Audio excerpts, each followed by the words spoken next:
Yeah, I was 14 years old when I had two dreams. One was to be Olympic champion and one was to be in the army as physical training instructor. It's funny because the careers officers came and they showed us a DVD, 3 DVDs, one of the Air Force, the Navy and the Army.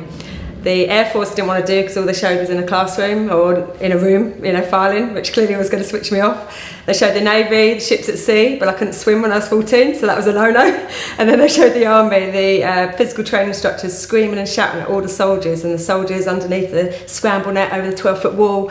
And I was like, that is it. That's what I want to be, both of them.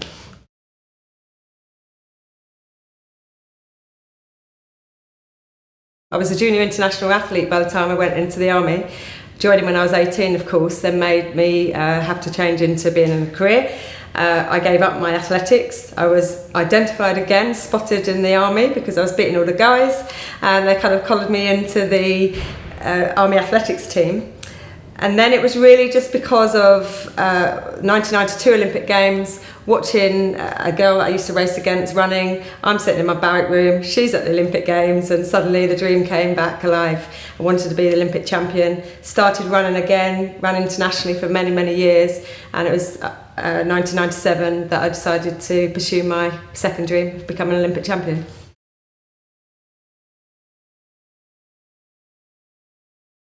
During, she mentioned the forces, I was doing lots of different sports, but when you came into being athletics, you get enough injuries by running without being thrown across the mats in the judo hall, or twisting an ankle in volleyball, which I used to do for the army as well. So I had to then just focus on athletics and specialise in that to make sure that I got the best out of myself.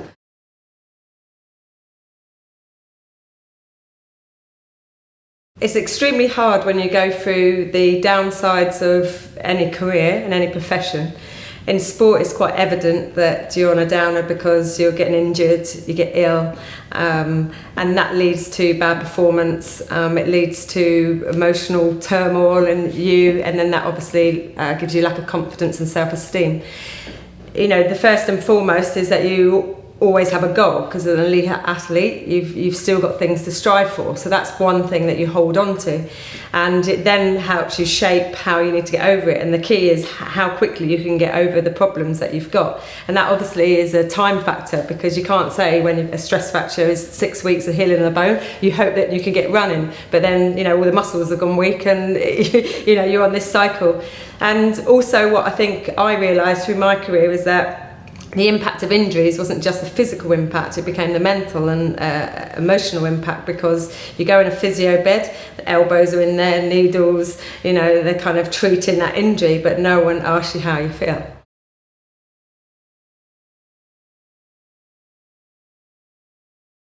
I think over the past few years I've seen a lot more focus on helping people get over the emotional side of sport, and actually it's been integrated into international sport quite a lot, especially in the Olympic sports and the teams that compete for Great Britain. I know they're quite key on making sure there's the expert to be able to give them that advice. We've always had sports psychologists, but what people I think thought was that's going to help with the downsides of the sports, but it doesn't. Sports psychology in my eyes is the specific reason that I get really nervous and I'm sick every time I go onto the track, or I don't know how to execute my last bit because all I'm worried about is my opposition. It doesn't treat the anxiety, the worry, the self attacks because you feel like you're never achieving your ultimate dream, and the tears that you get behind the scenes when the doors are closed no one ever sees. So I think there is a recognition of it now, especially with more and more people becoming public who have been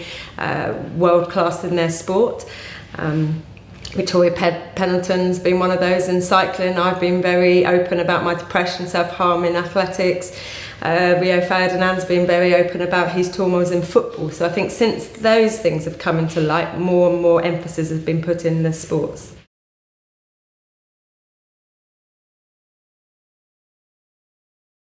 Yeah, well, can you imagine since the age of 14 having the dream for 20 years, you know, the fluffy cloud that you have as a kid finally comes true. And more than that, you know, I never ever dreamt I would win 2 gold medals. I mean, really, you know, people remember my eyes popping out of my head in the 800 metres, so, you know, a little bit of shock there. But it's weird because people say, how did you feel when you crossed the line?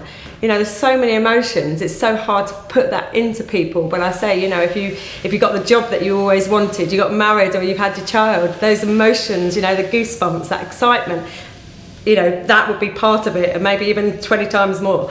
But it was a shock coming back from having achieved, well, won my goal, but then being a double Olympic champion to Great Britain, because, you know, I left 3 weeks earlier, being well known in the world of sport and athletics, but coming back from Athens and coming into a world where I thought everybody was mad. I mean, people were literally screaming, shouting, hanging out of windows, stopping cars, and I was like, oh, you know, 1 minute I was just Kelly Holmes, the next minute it's like, crazy. So I don't know if you ever come to terms with that.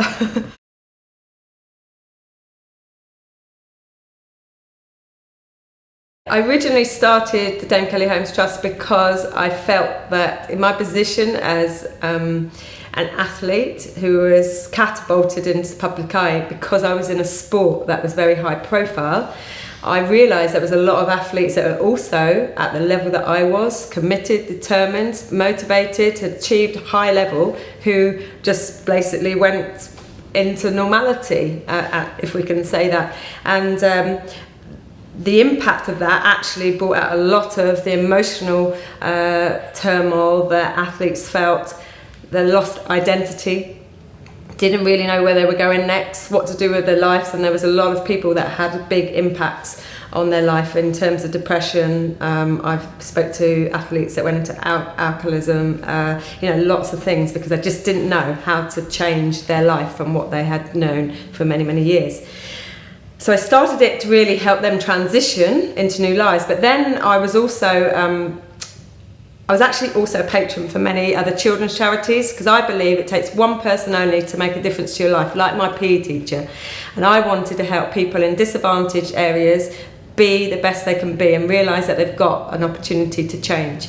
And actually the two together makes our charity very unique. My athletes are mentors to my young people in our programmes. Our aim is to get them back into employment, training or education, but the athletes are real. They sit there and tell them the stories that I'm telling you now, the hardships, the lows, but if you want to be good, you've got to work hard. And that resonates with young people. I'm very pleased with the Trust. We've helped over 300,000 young people around the UK, and we have about 450 athletes that we're helping at the moment.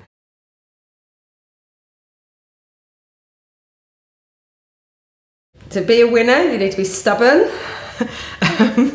Okay, no, just to rephrase that. To be a winner, you are stubborn, very independent to a certain degree. You think you know what you want and you go for it, but there's a realisation that you have to bring a team on. So a winner is actually somebody that can bring a team together, is also kind of a leader, but is die-hard focused on achieving their dream. No matter what the circumstances, they'll find a way of getting around it to achieve the ultimate goal. It could be short-term or it could be like a marathon. It takes years and years and years, but you've got your path and you go for it.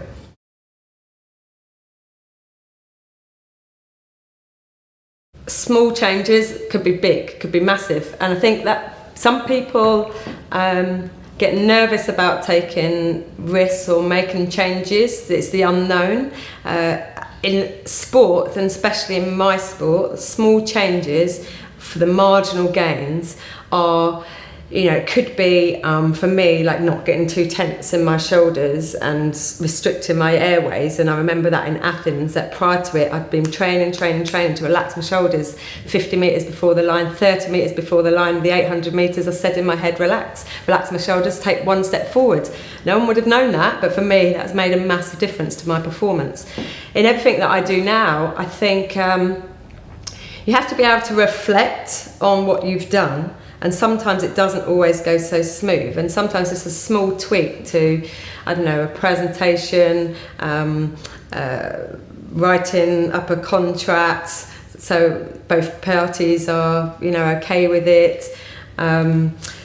sitting in my cafe now, and there are small changes that I need to make sure that the customers were okay, like on a menu. There's lots of things that I think when you really think about it, when you're nervous about the small changes, actually they could, elevate you to other things.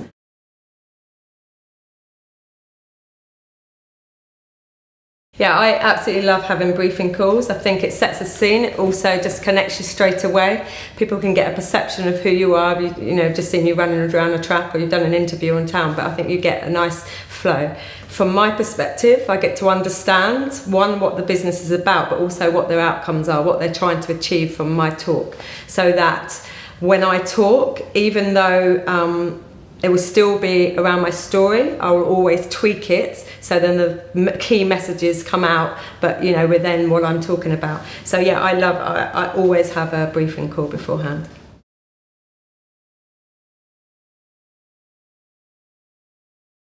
Not so much, I say takeaway. I don't always say it, but people used to say to me when I was going through, questioning things, or can't do this, can't do that, and say you only live once. Well, it's not true.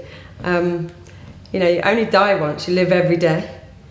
So every day you should be making the most of the opportunities and the situations you're in. Learn by mistakes, learn by the things that make you feel bad, and also gain confidence and energy for everything you do right.